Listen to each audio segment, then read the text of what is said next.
In this video, I'm going to be reacting to a video that I saw titled "The Exercise That Stunts Growth," and it's not weightlifting. Well, what is it? Apparently, it's depth jumps. So what I'm going to do is I'm going to go through this video. I'm going to analyze all the truths and all the myths in this video that this guy is saying, and I'm going to explain to you using research whether or not depth jumps actually do or do not stunt your growth. Here we go. This exercise stunts your growth. No, it's not lifting weights. This has been debunked by research and data. So if you're 12, 13, 14 and you want to start lifting weights, go do it because it's going to be one of the best decisions in your life. But what you don't want to do is depth jumps, which is a high intensity plyometric. This actually does stunt growth because it closes the epithelial plates. So if you're still growing, stick to low to mid intensity plyometrics.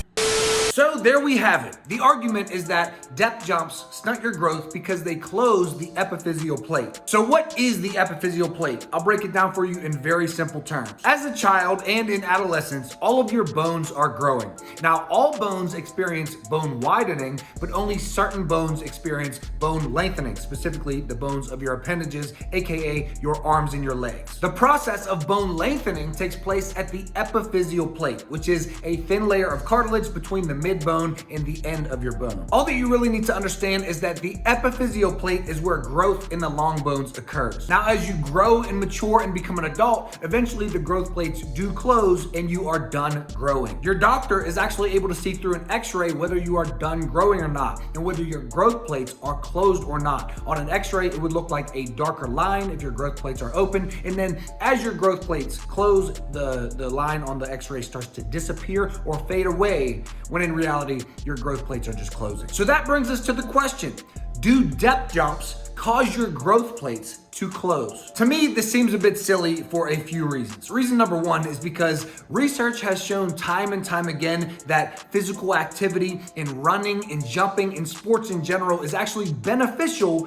for your bones in general, especially bone mineral density. And number two, if the issue with depth jumps is from the compressive forces from dropping off of the box and landing on the ground, just think about the boxes that we use when we are doing depth jumps. How high are the boxes that you use? For me, maybe it's a 12-inch box. Maybe it's 18. Maybe it's a 24-inch box. Let's get absolutely crazy and say that we drop off of a 30-inch box. If the real issue is from the compressive forces of landing from 30 inches in the air, then think about it. Everyone with a 30-inch vertical jump or higher is screwed. So you better not go up for a rebound. You better not go up for a layup. You damn well better not try to dunk. And if you're a child, you better not be jumping off of swings or jumping downstairs or hopping over fences. Look at this. My whole childhood is ruined. No wonder I'm only 6'1". Now guys, I don't want to completely bash this video because there have been many studies that have pointed towards compressive loading being very stressful on the growth plates. I have a study here from the Journal of Biophysics that says, although physiologic levels of compression are essential for bone development, excessive compressive loading may damage the physial cells in the germinal and proliferative zones and lead to bone growth retardation or cessation, causing such abnormalities such as late onset tibia vera. So let's keep in mind, this is not the only study that states that. There are plenty of studies that point towards compressive loading at excess levels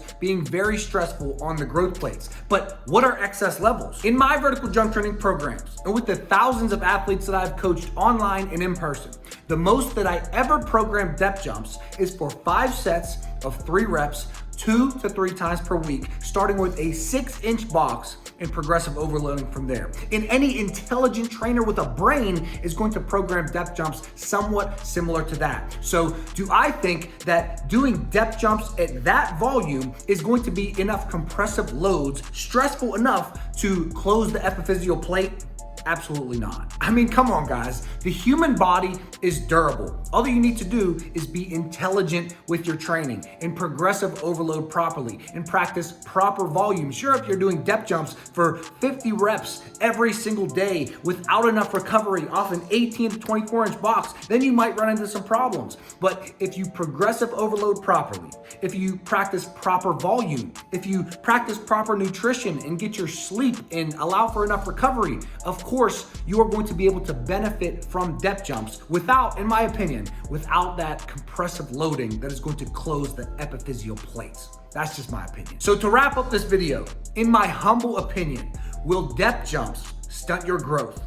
Absolutely not. Like this video if you like it, subscribe to the channel, comment jump for a free vertical jump training program. There are depth jumps in my free vertical jump training program. So if you're really that worried about them, just skip the depth jumps and stick to, your box jumps and your less intense plyometrics. But anyways, I will see you guys in the next video. I love you all, and I hope you have a great day. Peace.